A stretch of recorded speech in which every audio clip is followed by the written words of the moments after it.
आज से 3 दिन पहले केवल इसी दिल्ली में, यहाँ से कोई 1.5 किलोमीटर दूर मेजर ध्यानचंद स्टेडियम में एक आयोजन हुआ और शाम के वक्त बताते हैं कि अंदर 2.5 लाख लोग जमा हो गए थे और मेजर ध्यानचंद स्टेडियम के फाटक बंद करने पड़े। वो लोग भी शायद कोई संविधान बचाने, कोई फैज के गीत गाने, कोई प्रतिरोध के गीत गाने के लिए जमा हुए थे। हजारों लोग गेट से वापस लौट गए और जब मैंने इसके बारे में सुना, इसके 3 दिन पहले 4 दिन पहले एक और कार्यक्रम हुआ था एक टेलीविजन चैनल का उसी स्टेडियम में, फिर कोई गजल का प्रोग्राम था, फिर फाटक बंद करना पड़ा और मुझे लगा कि इस देश में स्थिति बड़ी अच्छी है। लोग प्रतिरोध के लिए जमा होने लगे हैं, अपनी बात कहने लगे हैं। लेकिन जब मैं बाहर देखता हूं, लोगों से मिलता हूं, बातें करता हूं, तो समझ में यह आता है कि जो लोग प्रतिरोध के नाम पर इकट्ठे होते नजर आते हैं, दरअसल वो प्रतिरोध के लिए जमा नहीं होते, प्रतिरोध का नाटक करने के लिए जमा होते हैं। और इसलिए हमारे और आपके तरह के लोगों को जोरदार आवाज में कहना पड़ता है, चीखना पड़ता है, चिल्लाना पड़ता है कि जो चीजें इस देश के लिए जरूरी है, जो किताब इस मुल्क के लिए जरूरी है, जो लोग इस देश के लिए जरूरी है, अगर उन्हीं को नहीं बचाओगे तो ये मेले ठेले वीरान हो जाएंगे आपके। इसलिए हमको एक तमाशबीनों के देश में तब्दील होने से बचना चाहिए। हम सोचने समझने वाले लोग हैं, हम बात करने वाले लोग हैं, हम किताबें लिखने वाले लोग हैं, हम किताबें पढ़ने वाले लोग हैं और इस देश के हुक्मरानों को सबसे ज्यादा डर लगता है पढ़ने वाले लोगों से, लिखने वाले लोगों से, सोचने वाले लोगों से, बात करने वाले लोगों से। और इसीलिए इस देश के पढ़ने वाले लोगों को, इस देश के लिखने वाले लोगों को, इस देश के सोचने वाले लोगों को जेलों में डालने की तैयारी है। क्या कोई गुंडा लफंगा जेल में डाल रहा है? क्या कोई ऐसा आदमी जेल जा रहा है जिससे इस मुल्क के चैन व अमन को खतरा है?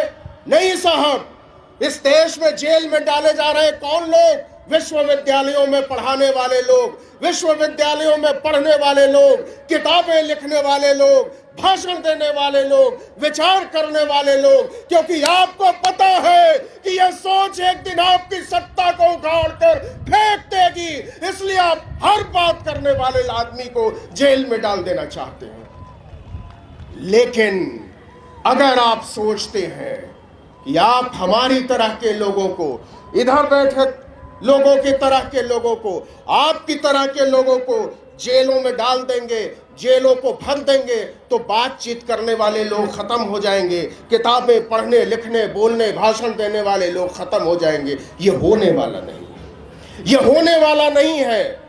आप उम्र तय कीजिए अपनी सत्ता की, आप उम्र तय करिए अपनी नाफरमानियों की और आप सोचिए कि आने वाले दिनों में इस देश के छात्र, इस देश के नौजवान, इस देश के शिक्षक, इस देश के किसान, इस देश के अल्पसंख्यक, इस देश का पसमानदा, इस देश की औरतें, इस देश के दबे कुचले लोग जब एक साथ खड़े होंगे तो आपकी हालत क्या होगी? आप टेलीविजन चैनलों की बात करते हैं, मैं हमेशा यह बात करता हूं और यह बात मुझे लगता है कि मैं तब तक करता रहूंगा जब तक कि स्थितियां बेहतर नहीं होती। ये कैमरे किसके कैमरे हैं? ये लोग कौन लोग हैं? इनको यहां क्यों आना पड़ा है? ये लोग क्यों खड़े हैं? ये यहां से जाकर क्या करने वाले हैं? ये इसलिए आए हैं क्योंकि इस देश के मीडिया घराने हमारी और आपकी बात कहने को राजी नहीं। इस देश के टेलीविजन चैनल, इस देश के अखबार हमारी बातचीत करने को राजी नहीं है। तो इस देश के टेलीविजन चैनल हमारी बातचीत करने को राजी क्यों नहीं है? इस देश के अखबार यहां बैठे लोगों की बातें रखने को राजी क्यों नहीं है? इस पर बात तो करनी पड़ेगी, बात करनी पड़ेगी। चेहरा छुपाने से काम नहीं चलेगा, चेहरा बचाने से भी काम नहीं चलेगा। आप गौर कीजिए, पिछले 15-20 सालों में इस मुल्क में जो टेलीविजन चैनल खुले, वो कौन से टेलीविजन चैनल खुले? सबसे क्रांतिकारी टेलीविजन पंडित प्रणय रॉय ने खोला। हाँ, उससे ज्यादा क्रांतिकारी चैनल पंडित रजत शर्मा ने खोला, और क्रांतिकारी चैनल पंडित राजीव शुक्ला ने शुरू किया, पंडित अवीक सरकार ने शुरू किया। अरे भाई, जब उन्होंने अपने लिए चीजें खड़ी की हैं, अपने लिए मीडिया घराने बनाए हैं, अपने लिए अखबार बनाए हैं, अपने लिए मीडिया हाउस खड़े किए, तो आपको शिकायत क्यों है कि आपकी बातें नहीं की जा रही हैं? आप क्यों शिकायत करते हो? ये वही बात हो गई कि पड़ोसी के घर में खाना पका और आप शिकायत करने पहुंच गए, आप हमको खाना क्यों नहीं खिला रहे हो? खुशबू तो बड़ी अच्छी आती है। ये होशियारी, ये मक्कारी चलने वाली नहीं है। आज आप संविधान बचाने की बात कर रहे हो, जहां तक ये आवाज पहुंचनी चाहिए थी वहां तक ये आवाज पहुंच रही है क्या? क्या वजह है कि यहां लोग नहीं आए? क्या वजह है कि हमारी बातें उतने लोगों तक नहीं पहुंचती जितने लोगों तक वाकई पहुंचनी चाहिए? मैं ये मानने को राजी नहीं हूं कि इस देश में संविधान के तरफदार कम है। मैं ये मानने को राजी नहीं हूं कि इस देश में लोकतंत्र के तरफदार कम है। मैं ये मानने को राजी नहीं हूं कि इस देश में चैन व अमन के तरफदार कम है, भाईचारे एक ज़ेहती के तरफदार कम है। चूकें हुई है, और चूकें हमारे लोगों से हुई है, और वो चूकें इसलिए हुई है कि आप अपनी राजनीति में जब आगे बढ़े तो आप भूल गए कि आप करने क्या चले थे। आप भूलते चले गए कि जो चीजें लड़ाई को आगे बढ़ाने के लिए जरूरी थी वो आपने बेच दिया। आपने मीडिया घराने इसलिए नहीं खड़े किए क्योंकि आपको पता था आपको वहां सरेंडर करना है। आपने होशियारी के साथ इस देश में अखबार नहीं खड़े किए, आपने होशियारी के साथ संस्थान नहीं खड़े, आपने होशियारी के साथ इस देश में अपने पत्रकार नहीं बनाए, और बनाए तो उनको चिन्हित नहीं किया। यह सोचने की जरूरत है। आगे अब सोशल मीडिया पर आते हैं कि सोशल मीडिया एक ताकत के तौर पर उभरा, बातें बढ़ने लगी। आपको क्या लगता है यह मॉडल चलने वाला है? फिर से यह बहुत भावुकता की बात होगी कि आप कहें कि हम YouTube के जरिए लाखों लोगों तक पहुंच रहे हैं, फेसबुक के जरिए, इंस्टाग्राम के जरिए, ट्विटर के जरिए अपनी बातें कर रहे हैं, लेकिन आप में से एक भी आदमी यह गारंटी दे सकता है कि कल को यह बातें चलती रहेंगी? आप में से एक भी आदमी यह गारंटी देता है कि YouTube ऐसे ही चलता रहेगा, फेसबुक ऐसे ही चलता रहेगा, ट्विटर हमारी बात ऐसे ही पहुंचाता रहेगा? नहीं साहब, जंग जारी है, और जंग हमारी सोच के खिलाफ, जंग हमारी वैचारिकी के खिलाफ, जंग हमारी चेतना के खिलाफ। ये YouTube, ये इंस्टाग्राम, ये ट्विटर, ये किन लोगों की मुट्ठी में है, और ये लोग किसके लिए काम करते हैं, किसके खिलाफ काम करते हैं? आज मैं लिखकर गारंटी देने को राजी हूं कि आप में से जितने लोग ये सोच रहे हैं कि ये लड़ाई यूं ही चलती रहेगी, मुफ्त के प्लेटफॉर्म के जरिए हम ऐसे ही क्रांतियां चलते रहेंगे, करते रहेंगे, ये होने वाला नहीं है। क्योंकि ये कुंडलियां उन्हीं लोगों के हाथों में है जो हमारे और आपके खिलाफ काम करते हैं। आज आप कहते हैं नेशनल दस्तक, आज आप कहते हो आर्टिकल 19, लक्ष्मण यादव यहां बैठे हुए, रतन लाल सामने बैठे हो। अरे भाई, हम 5 लाख, 10 लाख, 20 लाख लोगों के लिए मारामारी करते हैं। आप बहुजन राजनीति की बात कर रहे हैं, वैचारिकी की बात कर रहे हैं। अगर वाकई इस देश में संविधान बचाने के लिए लोग बहुत जागरूक हो चुके हैं, अगर लोकतंत्र बचाने के लिए लोग जागरूक हो चुके हैं, तो सबसे बड़ा बहुजन प्लेटफॉर्म 50 लाख सब्सक्राइबर्स का क्यों है? जबकि इस देश में बहुजनों की आबादी 100 करोड़ है, और इस देश के सबसे बड़े मीडिया घरानों के लिए जो अनिवार्यतः इस देश के बहुजनों के खिलाफ है, जो इस देश के किसानों के खिलाफ है, जो इस देश के नौजवानों के खिलाफ है, उन्हें करोड़ों करोड़ों लोग सब्सक्राइब करके देख। और मैं गारंटी देता हूं कि हमारे और आपके बीच के लोग उसको सब्सक्राइब करके देखते हैं। क्यों देखते हैं? इसलिए देखते हैं कि आपके माइंड को पढ़ने का, आपके दिमाग को गढ़ने का और आपकी पूरी वैचारिकी को बनाने का जो अभियान चलाया जाता है, और वो अभियान जहां से चलाया जाता है, वो लोग वही लोग हैं जो हमको और आपको खत्म कर देना चाहते हैं। ये लड़ाई छोटी नहीं है। संविधान की बात उठी है, लोकतंत्र की बात उठी है, बात उठी है जातीय जनगणना की, तो सोचना पड़ेगा कि अगर हम लड़ने चले हैं, अगर हम भिड़ने चले हैं, अगर हम बदलने चले हैं, तो हमारे हथियार क्या होने चाहिए? आप बताइए साहब, इस देश में 1995 में एक प्राइवेट यूनिवर्सिटी थी, सिक्किम मणिपाल यूनिवर्सिटी, एक प्राइवेट यूनिवर्सिटी थी। आज इस देश में लगभग 450 प्राइवेट यूनिवर्सिटी है। आप सोचो कि 27 साल में 450% का इजाफा है। ये लोग कौन चलाते हैं? वहां कौन लोग पढ़ते हैं? वहां क्यों पढ़ते हैं?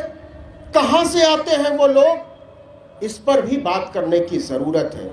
यहां के सरकारी यूनिवर्सिटीज को कमजोर किया जा रहा है, पब्लिक फंडेड कॉलेजेस को कमजोर किया जा रहा है, सेल्फ स्पॉन्सर्ड सीट बढ़ाने का दबाव डाला जा रहा है। लक्ष्मण बैठे हुए हैं तो आएंगे और बताएंगे कि न्यू एजुकेशन पॉलिसी के नाम पर क्या तमाशा चलाया जा रहा है। फीसें बढ़ाई जा रही हैं। इलाहाबाद यूनिवर्सिटी में छात्रों की पीठ तोड़ डाली गई क्योंकि आपने अचानक से 400% फीस बढ़ा दी थी। यह फीस इसलिए बढ़ाई जा रही है, इस देश के यूनिवर्सिटीज को प्राइवेट इसलिए बनाया जा रहा है, इस देश के शिक्षा व्यवस्था को इसलिए बेचा जा रहा है कि हमारी आपकी तरह के गरीब, इस देश का दलित, इस देश का पिछड़ा, इस देश का पसमानदा, इस देश का आदिवासी अगर पढ़ लिख लेगा तो आपसे सवाल करना शुरू कर देगा।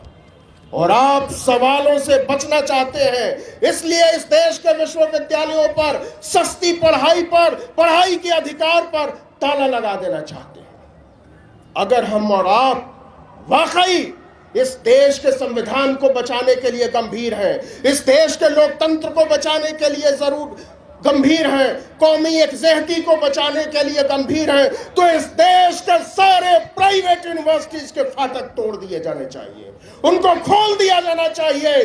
दलितों के लिए, आदिवासियों के लिए, पिछड़ों के लिए, पसमानदा के लिए, औरतों के लिए, और नहीं तो इस देश की सरकार को गारंटी देनी होगी कि एमिटी यूनिवर्सिटी में कोई बच्चा पढ़ना चाहेगा, अशोका यूनिवर्सिटी में कोई बच्चा पढ़ना चाहेगा, अगर कोई पढ़ना चाहेगा लवली प्रोफेशनल यूनिवर्सिटी गलगोटिया में, तो उसकी फीस सरकार भरेगी, तो उसकी फीस सरकार भरेगी।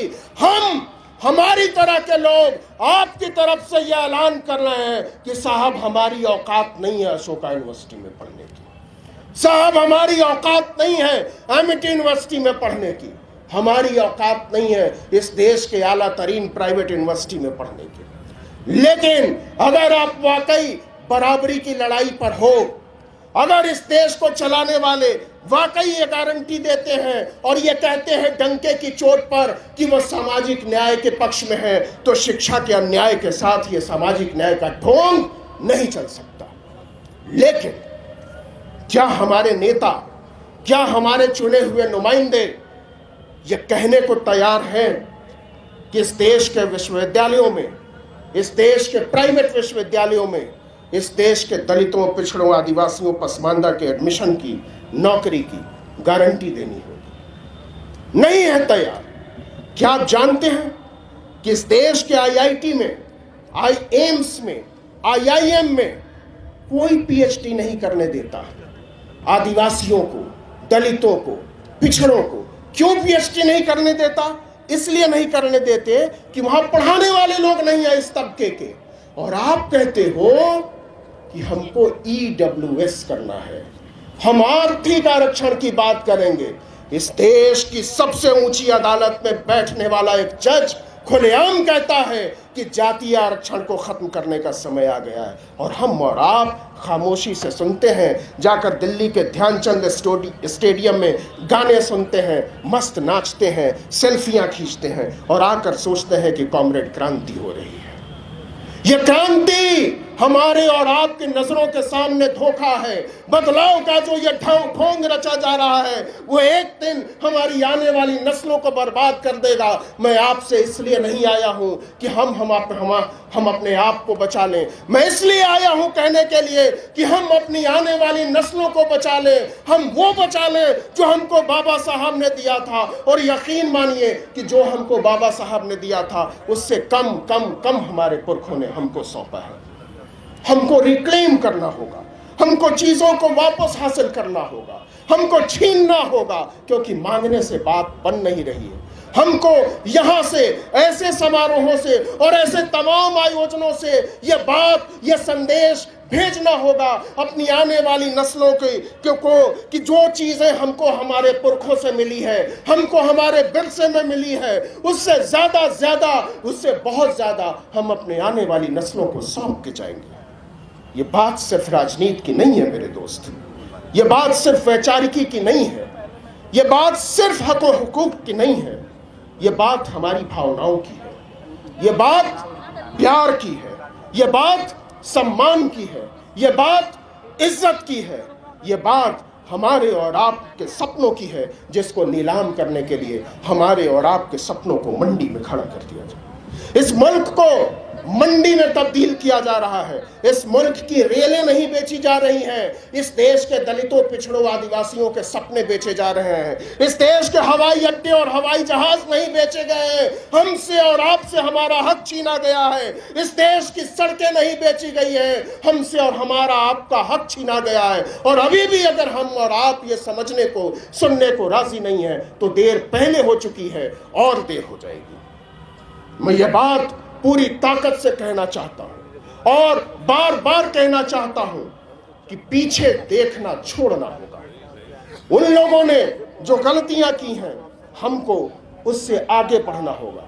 यह बात डंके की चोट पर कहनी होगी कि त्रिशूल और बाबा साहब की लड़ाई एक साथ नहीं चल सकती। यह भ्रम है कि त्रिशूल लहराकर और पीछे मान्यवर की तस्वीर लगाकर, बाबा साहब की तस्वीर लगाकर आप भ्रम पैदा करना चाहते हैं कि हम किसी सामाजिक न्याय की लड़ाई लड़ रहे हैं। तो ऐसे लोगों से होशियार रहना रे मेरे भाई, वो लोग तुमको ठग रहे हैं।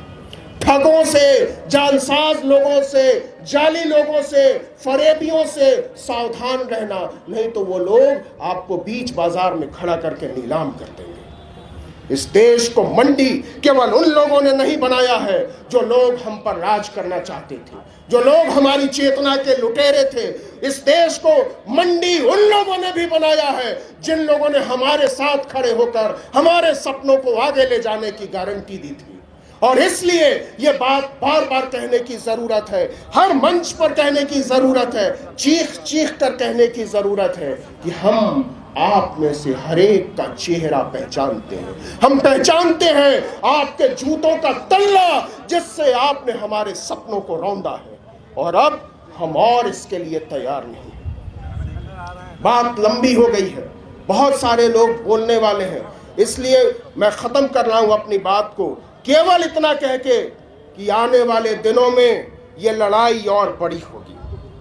आने वाले दिनों में हमको और आपको ज्यादा ऊंची आवाज में बात करने की जरूरत पड़ेगी। आने वाले दिनों में हमको और आपको सड़कों पर निकलने की जरूरत पड़ेगी।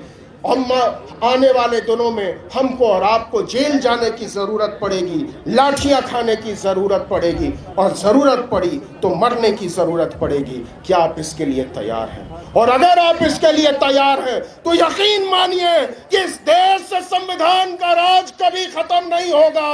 यकीन मानिए इस देश से लोकतंत्र कभी खत्म नहीं होगा। यकीन मानिए वो तमाम लोग इसी मुल्क की जेलों में बंद किए जाएंगे जिन्होंने हमसे और आपसे हमारे जीने का सपना छीना है, जिन्होंने हमसे और आपके सपनों को नीलाम किया है, जिन्होंने इस मुल्क के संविधान से गद्दारी की है, जिन्होंने आदमी के ईमान से गद्दारी की है। ऐसे तमाम गद्दार इस मुल्क की जेलों में बंद होंगे। वो तमाम गद्दार जो हमको देशभक्ति का सर्टिफिकेट देते हैं, जो हमको खालिस्तानी आतंकवादी देशद्रोही बताते हैं, उन तमाम लोगों को हिसाब देना पड़ेगा। मैं बधाई देना चाहता हूं आगे खड़े इन तमाम लोगों को जो खिलाफ परिस्थितियों में काम कर रहे हैं। आपको शायद अंदाजा नहीं है कि ये काम कितना मुश्किल है। आपको शायद अंदाजा नहीं है कि एक वीडियो के पीछे कितनी जद्दोजहद होती है, कितना डर लगता है, कितने सारे खौफ से गुजरना पड़ता है, पूरी रात सोचना पड़ता है कि इस पर हमको बात करनी चाहिए या नहीं चाहिए। इसीलिए मैं आपसे हाथ जोड़कर अपील करता हूं कि एक वीडियो जब आपकी नजरों के सामने से गुजरे तो आप उसको केवल वीडियो मत समझिए। आप समझिए कि उसमें किसी का लहू है, उसमें किसी का पसीना है, उसमें किसी की सोच है, उसमें किसी का ईमान है, इसमें हमारा और आपका गुमान है। आखिर में मैं केवल इतना कहना चाहता हूं कि हमने हवाओं के हाथ से आपकी तरह के लोगों को मोहब्बतों के, बंधुत्व के, भाईचारे के, समानता के खतूत भेजे हैं। ये सारे खतूत एक दिन पंछियों में तब्दील हो जाएंगे और हमारे आपके सपनों की तरफ फड़फड़ाएंगे और चिल्लाएंगे, बाबा साहब की जय, संविधान की जय, लोकतंत्र की जय, इनकलाब जिंदाबाद।